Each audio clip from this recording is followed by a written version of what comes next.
नमस्कार दोस्तों, मैं हूं टेक्नीशियन कुणाल और आप देख रहे हैं देसी इंजीनियर हब। अगर आप भी पुराने फैन को फेंकना चाहते हैं, न्यू फैन को परचेस करना चाहते हैं, तो मुख्य ऐसे 5 गलतियां बताने वाला हूं जिसको आप सुधार लेते हो तो आपको फैन फेंकने की जरूरत नहीं पड़ेगी और आपको एक्स्ट्रा पैसा खर्च करने की जरूरत नहीं पड़ेगा। आप मुश्किल से मुश्किल 50 से 100 रुपया अगर आप खर्च कर देते हो तो आपका जो ओल्ड फैन है आपको न्यू फैन का हवा देगा। तो सबसे पहली गलती क्या होता है, अगर आपके फैन के कैपेसिटर वीक हो जाता है यानी कि कमजोर हो जाता है, उसके कारण से भी आपके फैन का स्पीड स्लो हो जाता है। अगर आप इस मुश्किल से मुश्किल 50 रुपए के कैपेसिटर को चेंज कर देते हो तो आपको ये फैन आपको 100% रिजल्ट देगा और आपको न्यू फैन के जैसे चलकर दिखाएगा और आपको 100% हवा मिलेगा। क्लियर है।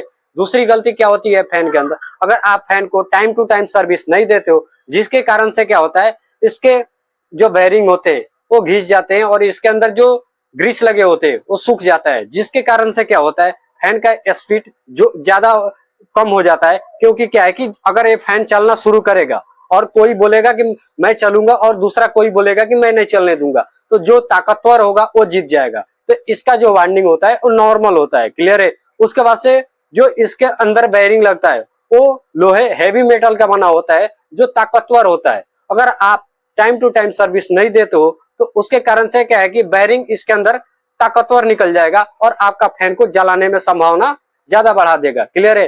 अगर जलाएगा भी नहीं तो क्या है कि आपके फैन का जो आर्मेचर है, जो वाइंडिंग है, वो क्या है हीट कर देगा, जिसके कारण से आपके फैन का स्पीड कम हो जाएगा। क्लियर है। दूसरा, अगर आप फैन को टाइम टू टाइम सर्विस देते हो, उस कंडीशन में क्या होता है कि आपके फैन के जो ब्लेड होते हैं वो आप क्लीन करते रहोगे। अगर आप फैन के ब्लेड को क्लीन नहीं करोगे, उसके ऊपर डस्ट जम जाएगा, जिसके कारण से क्या है कि फैन का जो जो डायरेक्शन होता है वो चेंज हो जाता है, जिसके कारण से आपका फैन फुल स्पीड में चलेगा बट हवा नहीं देगा। तो सबसे बड़ी गलती होती है कि आप फैन को क्लीन नहीं करते हो, साफ नहीं करते हो। एसी का जैसे हम 6 मंथ 3 मंथ या जिस एरिया में जिस वातावरण में जैसे होता है उसके अकॉर्डिंग क्या करते हैं, उसका सर्विस कराते हैं, बट फैन का सर्विस नहीं कराते हैं। ये गलती होता है। क्लियर है।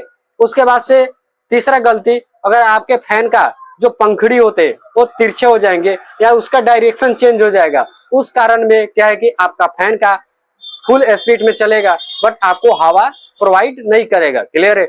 उसके बाद से आपका नेक्स्ट गलती क्या होता है, आपका फैन बिल्कुल करेक्ट और परफेक्ट है बट आपके एरिया में वोल्टेज उतना परफेक्ट नहीं आ रहा है। मान लीजिए इसको सपोर्ट चाहिए 220 से 230 चाहिए, आपके एरिया में आ रहा है 150, 180, 90, आपका फैन फुल स्पीड में नहीं चलेगा। उस कंडीशन में आपको क्या करना पड़ेगा, आपको फैन को रिप्लेस ना करके आपको स्टेबलाइजर लगाना पड़ेगा, जिसके कारण से क्या है कि फैन को जितना एक्यूरेट वोल्टेज चाहिए उतना मिलेगा और उसके बाद से आपका फैन फुल स्पीड में चलेगा। क्लियर है। उसके बाद से नेक्स्ट आपका जो प्रॉब्लम क्रिएट होता है वो क्रिएट होता है आपके एरिया के ऊपर डिपेंड करता है कि आपके एरिया में वोल्टेज कितना आ रहा है। क्लियर है।